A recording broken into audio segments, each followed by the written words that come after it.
नमस्कार। प्रारंभ पर आप सभी का स्वागत है। मैं अवनीश। स्क्रीन के दूसरे हिस्से में अब क्या परिचय दूं, व्यालोक पाठक जी, सीधे नाम लेता हूं। आइए स्वागत कर लेते हैं व्यालोक जी का। व्यालोक जी नमस्कार, बहुत बहुत स्वागत है आपका। प्रारब्ध के सभी दर्शकों श्रोताओं को जय सिया राम, नमस्ते जी नमस्कार। दर्शकों, व्यालोक जी के साथ अक्सर हम दो अलग अलग घटनाएं, दो अलग अलग हैपनिंग या यूं कहिए दो अलग अलग समाचार, उसको एक साथ क्लब करते हैं और बात करते हैं। आज दो पड़ोसी राज्यों की बातें करेंगे। आज भी विषय दो अलग अलग है, उत्तर प्रदेश और बिहार।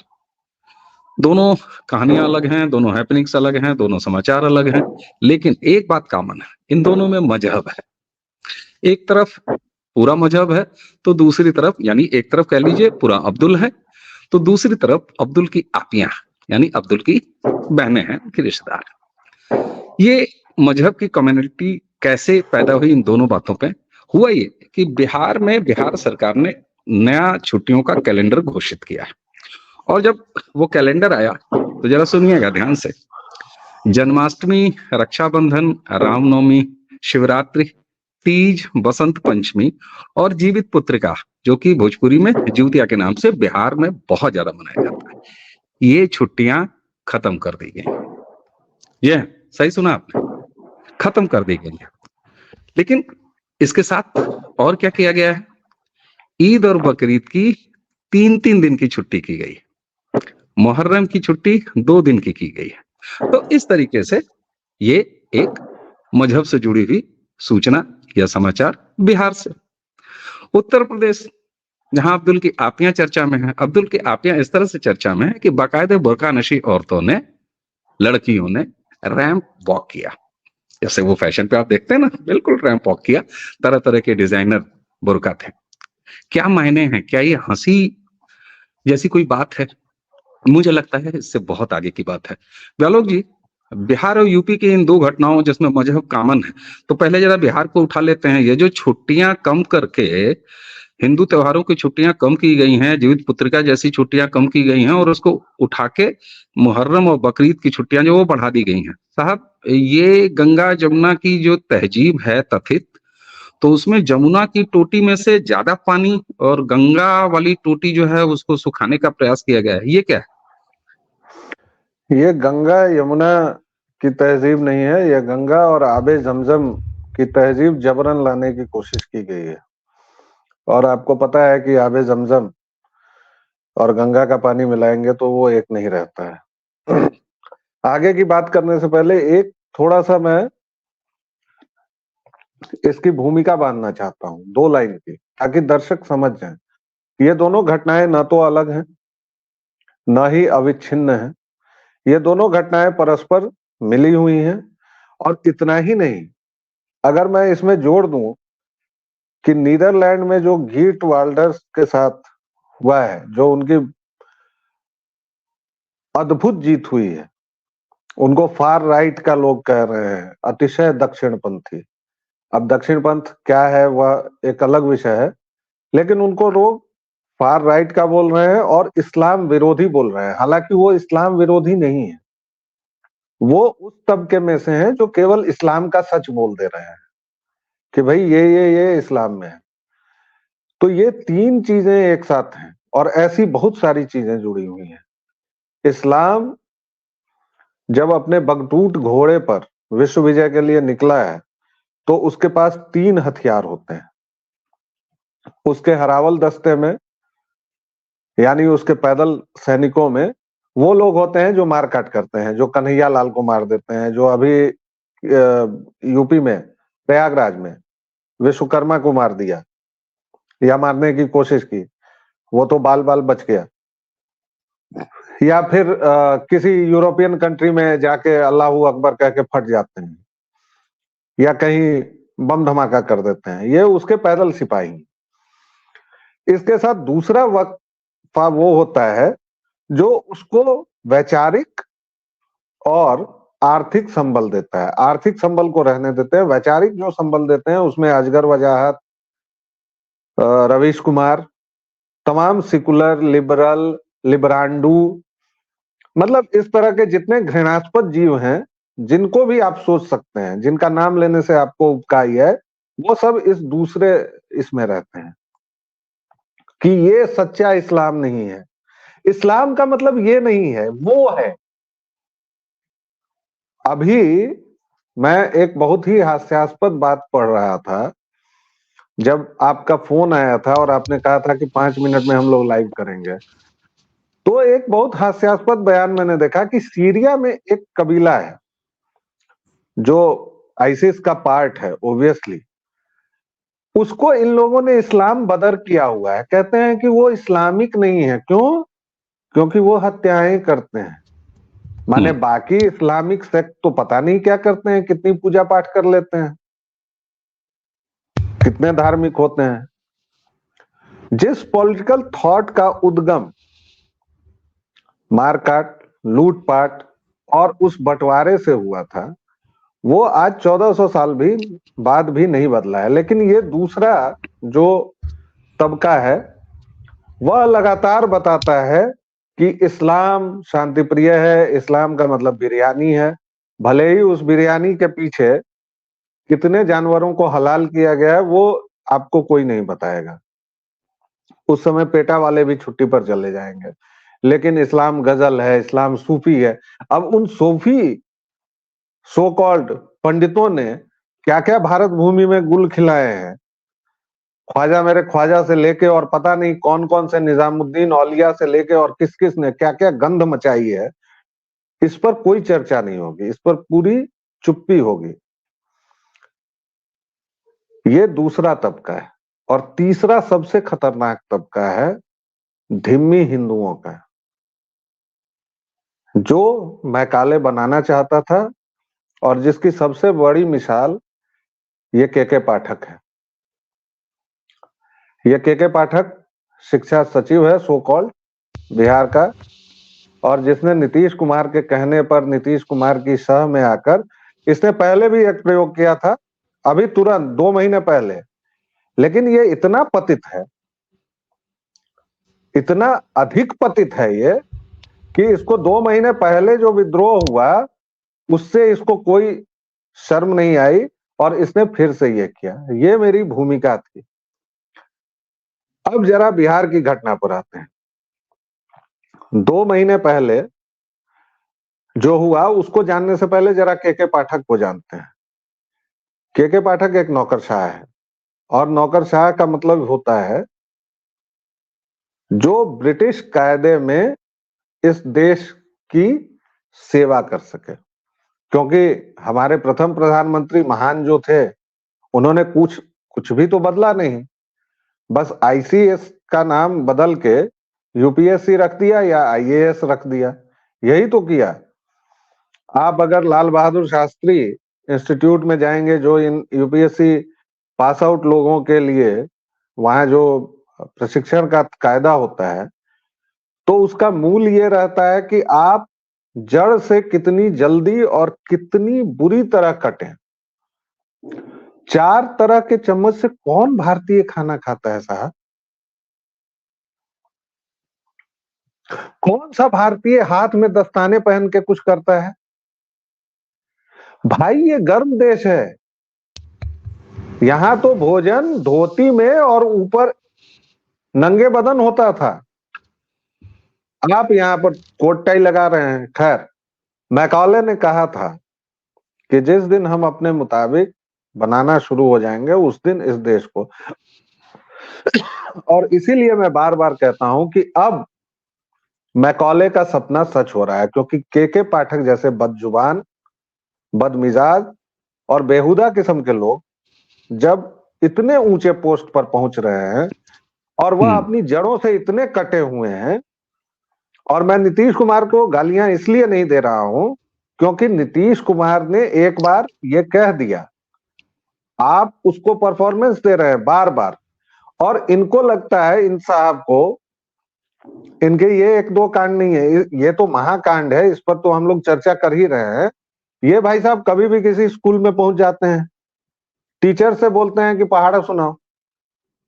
अगर इन साहब से मैं 19 का पहाड़ा पूछ दूं तो इनको आएगा? अगर ये वीडियो कहीं से भी पहुंचे तो उस के पाठक नाम के बदजुबान बेहुदा आदमी से यह सवाल मेरा है कि तुमने जो 4 किताबें रटी हैं यूपीएससी की, और यूपीएससी का मतलब होता है गधा, जो जितना बोझा लाद सके। तुम लोगों में मौलिकता नाम की कोई चीज नहीं होती है। और तुम मुझे ये बताओ कि तुम्हारी मौलिक खोज क्या है। उस बिहार की शिक्षा व्यवस्था में 2 साल मैंने काम किया है, बिल्कुल ग्रास रूट लेवल पर बीईपीसी के साथ। साहब, स्कूलों में शौचालय नहीं है, स्कूलों में बिल्डिंग नहीं है। आपने प्रिंसिपल से लेके सारे लोगों को मिड डे मील में लगा रखा है, ऊपर से टीचर्स को जो भी हैं। एक तो बिहार में टीचर्स 5 तरह के हैं। आपको मैं बताऊं, बिहार में स्कूली एजुकेशन के 5 तरह के टीचर्स हैं। आपको ये पता होगा, आप यूपी में, कि टीचर मतलब टीचर होता है, एक परीक्षा होती है और टीचर बन जाते हैं, यही ना भाई साहब। बिहार में नियोजित शिक्षक होते हैं, उसमें भी नियोजित 2007 वाले होते हैं, फिर नियोजित 2011 वाले होते हैं, और दोनों की सेवा शर्तें अलग अलग होती हैं। तो नियोजितों में 5 प्रकार हैं। उसके बाद होते हैं अनियोजित, फिर होते हैं वेतनधारी, फिर होते हैं गैर वेतनधारी, फिर होते हैं पता नहीं क्या क्या होते हैं। उन लोगों को आप बकरी गिनने से लेके, जनगणना से लेके, और पता नहीं किन किन कामों में, इलेक्शन है तो शिक्षक जाएंगे, जनगणना है तो शिक्षक जाएंगे, बकरी गिननी है तो शिक्षक जाएंगे, पशु चिकित्सा है तो शिक्षक जाएंगे, अगर पॉपुलेशन पर कोई बात करनी है, अगर जनसंख्या नियंत्रण पर कोई बात करनी है तो शिक्षक जाएंगे। और ये के पाठक, ये बदतमीज आदमी ऑन कैमरा उन शिक्षकों की धुलाई करता है और ये कहता है कि हमने अमेरिका में आपको नौकरी दे दिया है। अरे मूर्खराज, तुम अमेरिका में हो क्या? तुम क्यों वो हुटर बजाते हुए निकलते हो? तुम क्यों वो कैमरा लेके चलते हो? तुम भी अमेरिका के तो नहीं हो। अगर आप बेसिक सुविधाएं, बेसिक एम्यूनिटीज नहीं देंगे तो आप किस बूते ये कह रहे हैं कि विद्यार्थियों को लाइए। बिहार में नीतीश चचा गर्व से सीना चौड़ा करके कहते हैं, हमले बिहार में इफिल टॉप गया आईआईटी में, और ये फिल, और मैं तुतला नहीं रहा हूं दर्शकों, नीतीश चचा की नकल कर रहा हूं, और डॉक्टर बन गए, इंजीनियर बन गए। आप किसी भी विद्यार्थी का मार्कशीट निकलवाइए, केवल मार्कशीट अगर होगी तो बिहार की होगी, फर्जी होगी, यानी कि वो केवल गया है वहां, उसने परीक्षा दी है। वरना बिहारी विद्यार्थी या तो कोटा में पाया जाता है, या दिल्ली में पाया जाता है, या मुंबई में पाया जाता है, कहीं भी पाया जाता है, बिहार में नहीं पाया जाता है। ठीक बात। और ये मैं इस मंच पर खुलेआम कह रहा हूं, दम है तो नीतीश कुमार इसको काट दें, के पाठक जो आजकल चश्मा लगा के काबिल बन रहे हैं ना, वो काट के दिखाएं इस बात को। आपके पास बेसिक चीजें नहीं है साहब, और आप कैमरा लेके घूम रहे हैं, और आप ये छुट्टियां ये रद्द कर रहे हैं। ये बेसिक मतलब भूमिका थी। अब छुट्टियों पर आऊंगा मैं, लेकिन आप कुछ कहना चाह रहे थे, मैं थोड़ा ज्यादा भूमिका में ये हो गया। नहीं नहीं नहीं, इससे पहले कि आप और आगे बढ़े, आपने जो आपके शिक्षा सचिव हैं बिहार के मिस्टर पाठक, उन पर तो काफी आपने बात की और वो समझ में भी आती है। नीतीश कुमार को आप दोष नहीं दे रहे हैं, ये क्यों?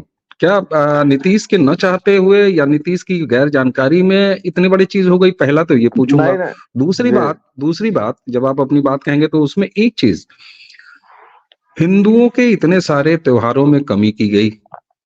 मैं ये नहीं कहता कि मुसलमान बंधुओं के त्योहार में जो बढ़ोतरी की गई है छुट्टियों में, उससे मेरा कोई इत्तेफाक नहीं है। आप करिए, जो चाहे वो करिए, लेकिन ये जो हिंदुओं के त्योहारों की छुट्टियां कम की गई हैं, क्या बिहार के सामान्य हिंदू जन की तरफ से कोई प्रतिक्रिया आई है, आएगी?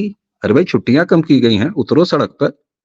कब उतरोगे? खाली छठ में पर्यटन करने के लिए एक साथ उतरोगे स्टेशनों पे? जी देखिए, अभी अभी छठ बीता है, और हमने अपने छठ पर भी किया था, वहां लात जूता खा के, टॉयलेट में रह के। और अभी जब मैं कल लौटा हूं तब भी वही दुर्दशा थी। अब सबको कमाई करने जाना है ना, तो मैं लखनऊ लौट के कमाई करने आया। अभागा बिहारी, और बाकी लोग दिल्ली मुंबई वगैरह वगैरह गए, जो भी थे, तो वही दुर्दशा है। लेकिन लोग इस बार उसको दिखा नहीं रहे हैं कि बिहार से बाहर जाते पलायन की क्या स्थिति है। कैमरा इस पर लगना चाहिए। आपने कहा कि नीतीश कुमार का तो 100% दोष है, लेकिन मैंने, चूंकि आप सरकारी सिस्टम में काम कर चुके हैं, मैं भी काम कर चुका हूं, तो मैं जानता हूं कि मुख्यमंत्री एक लाइन बोलते हैं, शिक्षा की स्थिति सुधारिए जी। अब ये कितनी बड़ी बात है और कितनी छोटी बात है। शिक्षा की स्थिति सुधारिए, के पाठक ने क्या किया, छुट्टियां कम कर दो साहब। सर हमने छुट्टियां कम कर दी। अरे तो रमजान की छुट्टी भी गर्मी की छुट्टी में कैंसिल कर दो ना भाई। गर्मी की छुट्टी कैंसिल करो, कह दो कि सब लोग रमजान की छुट्टी करेंगे। 40-40 दिन होता है ना दोनों, 30-30 दिन, तो उसी में कैंसिल कर दो। तो नीतीश कुमार ने ये कहा। उन्होंने कोई भी चीफ मिनिस्टर या नेता ये नहीं सोचता है कि उसके पास क्या है, उसका प्रेजेंट क्या है, उसका पास्ट क्या है, उसके पास संसाधन क्या है। बिहार में शिक्षा की दुर्दशा बेसिकली लालू राज के थोड़ा पहले शुरू हुई, जगन्नाथ मिश्र के राजकाज। जगन्नाथ मिश्र ने उच्च शिक्षा को खत्म किया। मतलब उन्होंने चौर समझते होंगे दर्शक, मेरे दर्शक तो समझते होंगे, खेत का सबसे छोटा हिस्सा जो होता है चौर, जिसमें पानी वानी लग जाता है, उसको चौर कहते हैं। अच्छा अच्छा। तो चौर चाचर जिसको कहते हैं, तो चौर में उन्होंने महाविद्यालय खोल दिए, एक कमरा बनवा दिया, और कोई भी शहीद कर्पूरी ठाकुर महाविद्यालय, या वो लाए थे अपने समय स्कीम वित्त रहित शिक्षा और वित्त सहित शिक्षा। पहली बार स्खलन वहीं से शुरू हुआ कि उन्होंने कुछ ऐसे स्कूल और कॉलेजेस को अनुमति दी कि आप शिक्षा बेचिए और अपना पैसा उगा लीजिए, तो हमें कोई आपत्ति नहीं है, हम आपको डिग्री देने का काम करेंगे। ये हुआ अर्ली 90s में, मतलब 1985-86 से। उसके बाद महामना, श्री 1,08,000, चारा चोर, दलित उद्धारक, स्त्री उद्धारक, श्रीमान लालू प्रसाद जी प्रकट हुए। उन्होंने पूरी शिक्षा की ऐसी तैसी कर दी। अरे आप कह रहे हैं पूरी शिक्षा की ऐसी तैसी कर दी, मुझे चरवाहा विद्यालय याद आ रहा है लालू जी का। एग्जैक्टली। और वो उस समय अखबारों में छपता भी था, पत्रिकाओं में छपता भी था, जैसे अभी उनके सुपुत्र छप रहे हैं कि चरवाहा विद्यालय is the boldest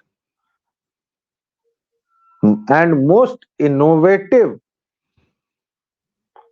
think a politician can do. मतलब लड़के भैंस चढ़ा रहे हैं और पढ़ रहे हैं। यह कहने में, सुनने में कितना कर्णप्रिय लग रहा है, लेकिन आप सोचिए कि कोई भैंस चरा रहा है और उसको पढ़ाया जा रहा है। मतलब आप उलटबासियां देखिए, तो लालू जी इस तरह की उलटबासियां करने में, 2 सीट के बीच में उन्होंने 1 सीट लगाई थी और उससे रेलवे को करोड़ों का मुनाफा करवा दिया था, और आज तक लोग उनके गुण गाते हैं। तो उन्होंने पूरी शिक्षा की ऐसी तैसी कर दी। उसी समय कई प्रोफेसर्स ने आत्महत्या भी की, क्योंकि 6-6 महीने तक उनको वेतन नहीं मिलता था। उधार वाले घर पर चले आते थे। फिर नीतीश बाबू जब आए तो उनके पास कुछ भी नहीं था बचा बर्बाद करने को। तो उन्होंने सोचा कि अब मैं प्राथमिक और माध्यमिक शिक्षा की लंका लगाऊंगा, और उन्होंने लंका लगा दी। फिर उन्हें इल्हाम हुआ कि नहीं, ऐसे तो नहीं चलेगा, तो उन्होंने के पाठक नाम के बदतमीज शख्स को बुलाया और कहा कि तुम आज तक, के पाठक का आप इतिहास दर्शकों याद कीजिए, वो एक और विभाग से लात मार के भगाए गए हैं, और वहां भी बहुत ज्यादा उनके साथ विवाद जुड़े हुए थे। वो आए साहब, आप अगर बिहार की शिक्षा को सचमुच बदलना चाहते हैं साहब, तो आपको हरकुलियन टास्क से भी ज्यादा टास्क करना पड़ेगा। आपको हनुमान जी की गति और कुशलता पानी होगी, क्योंकि तो आपके पास मैं बता रहा हूं, तो वही इतनी से इतनी सारी छुट्टियां काट दी, बच्चे पढ़ेंगे, क्या दिक्कत? वही मैं उसी पर आ रहा हूं। तो आपके पास इंफ्रास्ट्रक्चर नहीं है, आपके पास टीचर्स नहीं है, आपके पास कुछ नहीं है। तो तेजस्वी जी ने तो 1.25 लाख टीचर्स दे दिए ना, है ना। अब ये अलग बात है कि मैं जैसे ही कहूंगा तो सबको लगेगा कि मैं विघ्न संतोषी हूँ कि भाई जो पहले से नियोजित शिक्षक है 6-6 महीने से उनको वेतन नहीं मिल रहा है। जो शिक्षक हैं पेरोल पर हैं उनको 6-6 महीने से वेतन नहीं मिल रहा है। ये भाई लोग और बहन जी लोग जो इतने खुश हो रहे हैं, गांधी मैदान में जाके लपक लपक के ले रहे हैं, पैसवा रही तब न मिली, पैसा बिहार सरकार के पास कहाँ है। तो ये सब मौलिक मुद्दे हैं। तो के पाठक ने क्या कहा, चश्मा लगाया और कहा इस देश में सबसे ऐसी कौम कौन है जिसको तुम कुछ भी कर दो और उसकी तरफ से प्रतिरोध नहीं होगा? हिंदू। और हिंदू को क्या किया है इन्होंने, जातियों में पहले बांट दिया। अभी बिहार में तो हिंदू कोई रहा नहीं ना, बिहार में हिंदू नहीं है, बिहार में कुशवाहा हैं, बिहार में कोयरी हैं, बिहार में धानुक हैं, बाभन हैं, लाला हैं, ठाकुर हैं, भुइयार हैं, अल हैं, बल हैं, टल हैं। हिंदू कोई नहीं है, एक भी हिंदू नहीं है, वरना के पाठक को दौड़ा दौड़ा के खदेड़ खदेड़ के उनसे हिसाब पूछता है कि तुम्हारी हिम्मत ये दोबारा कैसे हुई ये करने की। 2 महीने पहले तुमने ये कुकर्म किया था। 64 छुट्टियां होती थी कुल, शिक्षा विभाग की 64 छुट्टियां थी। के पाठक ने उसको 60 किया है कुल मिलाकर। बहुत आसानी से वो बोल देगा कि मैंने तो 4 छुट्टियां कम की हैं साहब, ऐसा तो कुछ नहीं किया है। तो हिंदुओं का तो हर एक दिन ही त्योहार होता है साहब, तो हिंदुओं का हर एक दिन त्योहार होता है, तो हम तो ये नहीं है। तो भाई ये बताओ कि तुम ईस्टर में 3 दिन की छुट्टी काहे नहीं दे रहे हो? गुड फ्राइडे ने तुम्हारा क्या बिगाड़ा है? मैं ईसा मसीह का भक्त हूं भाई, मुझे अच्छा लगता है, वो रिसरेक्शन के बाद आते हैं। ईसा मसीह की दाढ़ी मुझे बहुत अच्छी लगती है, सांता क्लॉज मुझे बहुत अच्छा लगता है। गुड फ्राइडे पर 3 दिन दो। और 25 दिसंबर ने तुम्हारा क्या बिगाड़ा है? सबसे कम उनके त्योहार हैं, उनको भी दो। पारसियों का नवरोज तुम 9 दिन का दो छुट्टी, बैलेंस करना चाह रहे हो ना। ये देखिए, ये शिक्षा, मैकॉलियन जो शिक्षा है, ये कैसे कुपढ़ लोगों को पैदा करती है। मतलब बैलेंस करना है इनको।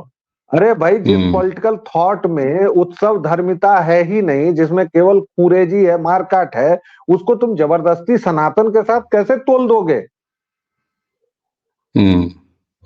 जहां उत्सव का मतलब भी है किसी बेजुबान के गले पर चाकू फिराना, उसको तुम सनातन की दिव्यता और उत्सव धर्मिता से तोलोगे। ठीक बात है। ये इस पर मैं इतना गुस्सा इसलिए हूं सर, एक बात और, इस पर इतना गुस्सा के पाठक पर मैं इसलिए हूं कि राम, शिव और कृष्ण ये सनातन के मूल हैं, और इस अभागे ने, इस चांडाल ने इन तीनों की छुट्टियां ले ली है। बिल्कुल सही बात है। जन्माष्टमी पर छुट्टी नहीं है, महाशिवरात्रि पर छुट्टी नहीं है, और रामनवमी पर छुट्टी नहीं है। जैसे कई बार मुझे ये लगता है कि ये जो मिस्टर पाठक का आपने बताया जो ब्यूरोक्रेट हैं, ऐसे लोग, कम से कम मैं ये नहीं मानता कि मतलब मुझे नहीं ये बात पचती है कि इन लोगों ने जो है ये सोचा नहीं होगा। अरे ये जानबूझ के, मुझे ऐसा लगता है कि जैसे चिढ़ा दिया गया। आपने अपनी बात में कहा ना कि भाई कौन है जिसको जो है कभी भी 2 थप्पड़ उसके गाल पे जड़ा जा सकता है और वो कुछ करेगा नहीं। तो हुआ कि साहब हिंदू है तो उसको मार दिया थप्पड़। अब ये मतलब वाकई रामकृष्ण शिव आपने जो कहा, तो आप रामनवमी की छुट्टी खत्म कर रहे हो, आप कृष्ण जन्माष्टमी की छुट्टी खत्म कर रहे हो, आप महाशिवरात्रि की छुट्टी खत्म कर रहे हो। तो ये तो साफ तौर पर ये पता लगता है कि इस व्यक्ति ने चिढ़ाया है, जानबूझ के चिमोटी काटी है। तो ऐसे में समाज की तरफ से एक प्रतिक्रिया तो आनी चाहिए ना। नहीं, समाज की तरफ से नहीं आएगी साहब। आप देखिए, अभी इन्होंने 75% आरक्षण किया, ठीक है, कहीं से कोई, मैंने आपको पहले ही कहा था किसी बातचीत में बिहार वह जगह है जहां सभ्यता का नाश हो चुका है। 75% आरक्षण हो गया और कहीं से एक चूं तक नहीं निकली, किसी ने उसका विरोध नहीं किया।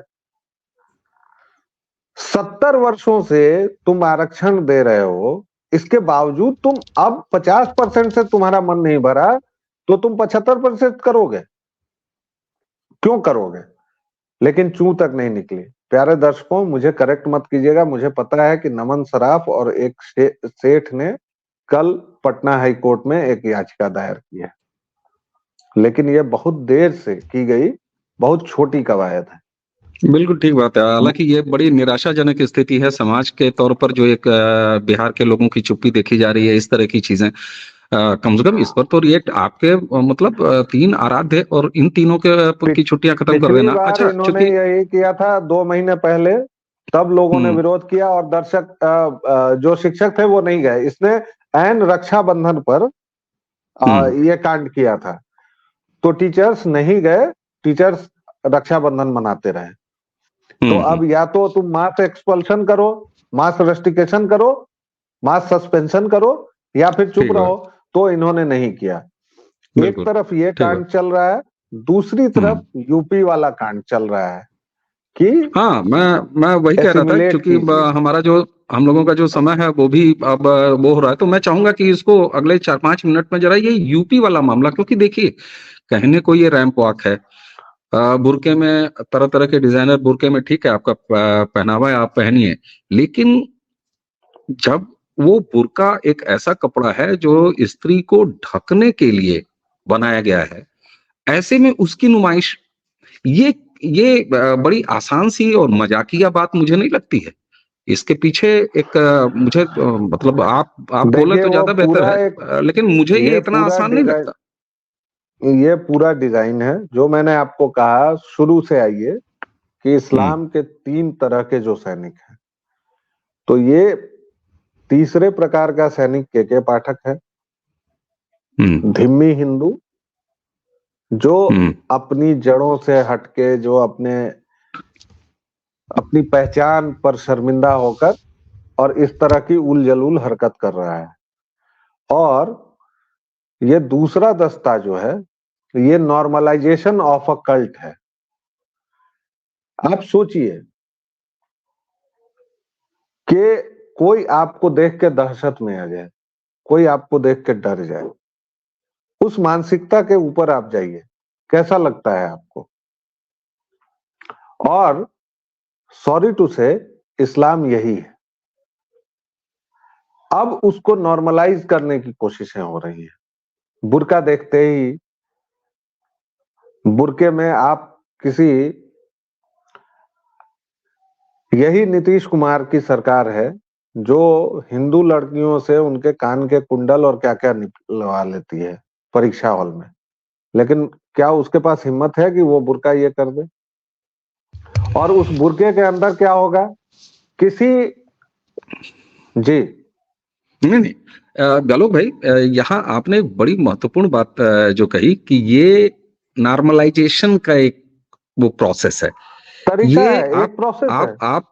आप एक लाइन में बोल के उसको आगे निकल गए, लेकिन मुझे लगता है कि ये वही बात है जहां पर मुझे ये लग रहा था कि ये केवल बुर्का पहन के उछलती कूदती लड़कियां फैशन परेड इतना हल्की बात नहीं है। ये आपने जो लाइन कही, मैं चाहूंगा कि जरा उसको विस्तार दीजिए, उसको कई बार रिपीट कीजिए, आप उसको बताइए कि क्या है। हल्की बात नहीं है, ये normalization of a killing sect है।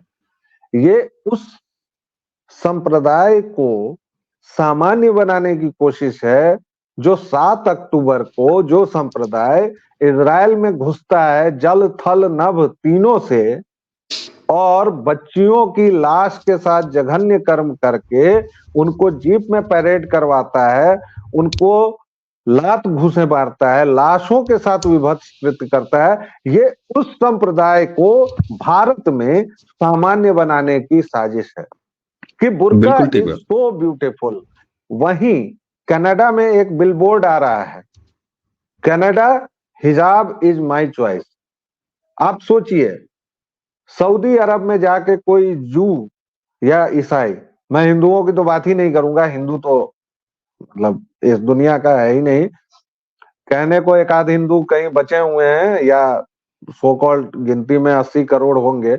आप वेस्ट की फिल्म देख लीजिए, आप वेस्ट का कुछ भी देख लीजिए, आप यूनिसेफ का कोई भी प्रचार देख लीजिए, उसमें ये लोग कहते हैं ना कि हम लोग हर एक कल्चर को और इसको रिप्रेजेंट करते हैं। उसमें सारे कल्चर्स रिप्रेजेंट होते हैं, हिंदू नाम का जीव कहीं नहीं दिखाई देता है। बहरहाल, तो ये जो संप्रदाय है उसको हम करेंगे। आप सोचिए कि सऊदी अरब में कोई जू जाके लिख दे कि kosher is my right dear Saudi Arabia, क्या हाल होगा उसका? या कोई क्रिश्चियन जाके लिख दे बपतिस्मा is my right dear Saudi Arabia, क्या हाल होगा उसका? बिल्कुल ठीक बात है। अरे सर तन से जुदा होगा मक्का और तक क्या होगा। जाने की सड़क अलग, मक्का तक जाने की सड़क अलग है साहब। बिल्कुल उस पर इनफिडल नहीं जा सकते, काफिर नहीं जा सकते, नॉन बिलीवर्स नहीं जा। और नॉन बिलीवर मतलब यार तुम्हारे हिसाब से दुनिया चलेगी क्या? तुम जिस ठीक चीज में बात है, यकीन करते हो, लेकिन कोशिशें तो इनकी रहती है ना, कोशिश तो रहती है। और कोशिश कोशिशें बिल्कुल वही चूंकि है, हाँ, क्योंकि कोशिश इनकी कामयाब कोशिशें भी हो बिल्कुल जाती वही है। है। इनकी इनकी कोशिश है कि ये पूरी दुनिया को एक काले रंग में, अभी आप देखिए आपके पीछे जो काला है, लेकिन आप आगे व्हाइट हैं, थोड़ा बैगनी है।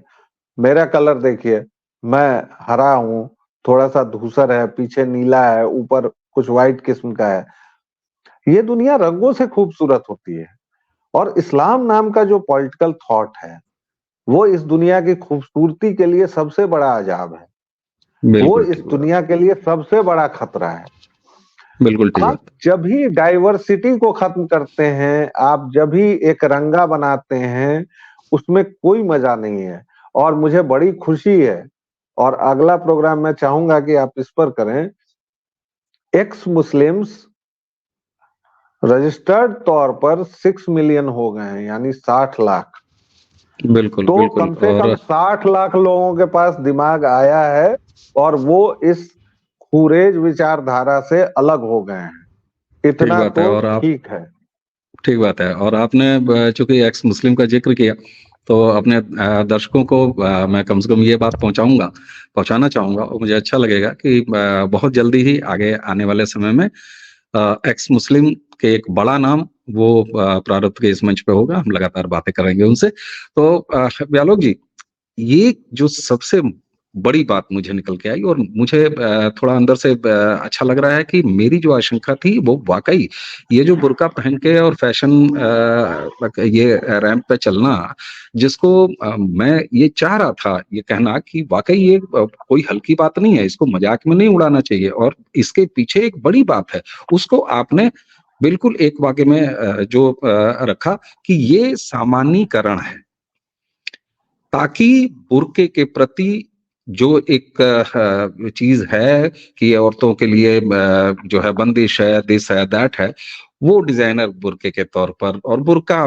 बड़ा नॉर्मल है ना, हिंदू गर्ल कैन ऑल्सो तो उस तरह की चीज इसको इतना लाके सामान्यीकरण कर दो।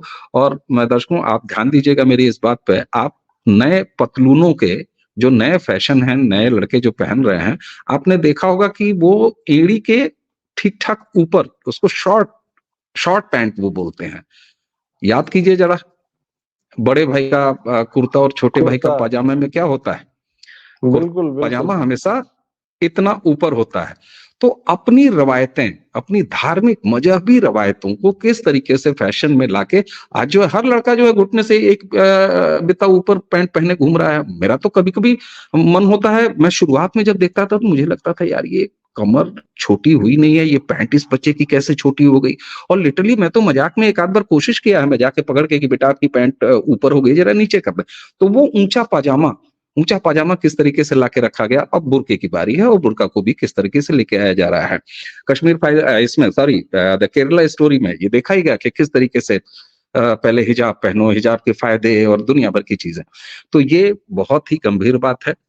मैं जानता हूं कि बहुत सारे लोग इसका मजाक बनाएंगे और उसके वीडियो को लोग शेयर भी कर रहे होंगे, शेयर करते मजाक, लेकिन ऐसा कुछ भी मजाक करते समय जरा इसके पीछे की खतरनाक इरादों को समझिए।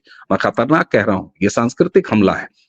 ये एक धर्म विशेष का दूसरे धर्म पर सांस्कृतिक हमला है और ये कल्चरल जिहाद है।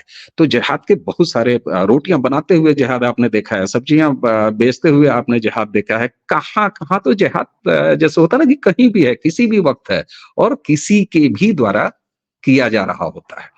तो ये है एक सांस्कृतिक हमले हैं। इन हमलों से आखिरी बात एक मैं कहूंगा कि फिलिस्तीन में एक युद्ध चल रहा है सो कॉल्ड, और वहां बच्चे कितने पैदा हुए हैं वो देख लीजिए आप जरा, और क्यों पैदा हुए हैं। मैं दर्शकों को ये जिम्मेदारी देता हूं कि आप खोज लीजिए।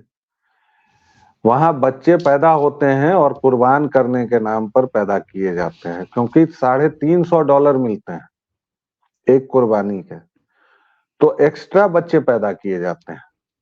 और आप अगर ये सब बातें कह देंगे तो आप इस्लामोफोबिक हैं, आप पता नहीं क्या क्या है। तो यूपी और मतलब बिहार ये से है दर्शकों, और ये अवनीश भाई, कहने का मतलब बस इतना सा है कि कोई भी चीज बिल्कुल सरल और एक रेखीय नहीं है। सोचना होगा और समझना होगा, वरना हम लोग मिट तो चुके हैं। और मैं बार बार इस बात को कहता हूं कि सनातन का उत्पाटन अनिवार्य है, अवश्यंभावी है। अगर 2-4 बचे रहने चाहते हैं तो इन चीजों पर गौर से सोचिए और समझिए।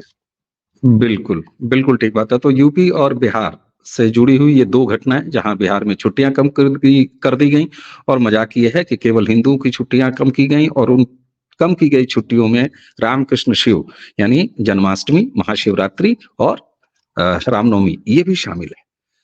देखते हैं, पिछली बार जिस तरीके से बैक कर अपने आदेश को वापस लेना पड़ा था, अब इस बार कैसा विरोध हो अभी तक तो कुछ सुनाई दे नहीं रहा है। और यूपी में जिस तरीके से बुर्के को एक सामान्य मामले की तरफ, सामान्य पहनावे की तरफ बढ़ाया जा रहा है, ये दोनों सांस्कृतिक हमले हैं जो इस देश के बहुसंख्यक पे हो रहे हैं। व्यालोक जी, आपने समय दिया, बहुत बहुत धन्यवाद आपका। और दर्शकों, इसी के साथ हम और व्यालोक जी दोनों आपसे आज्ञा चाहेंगे।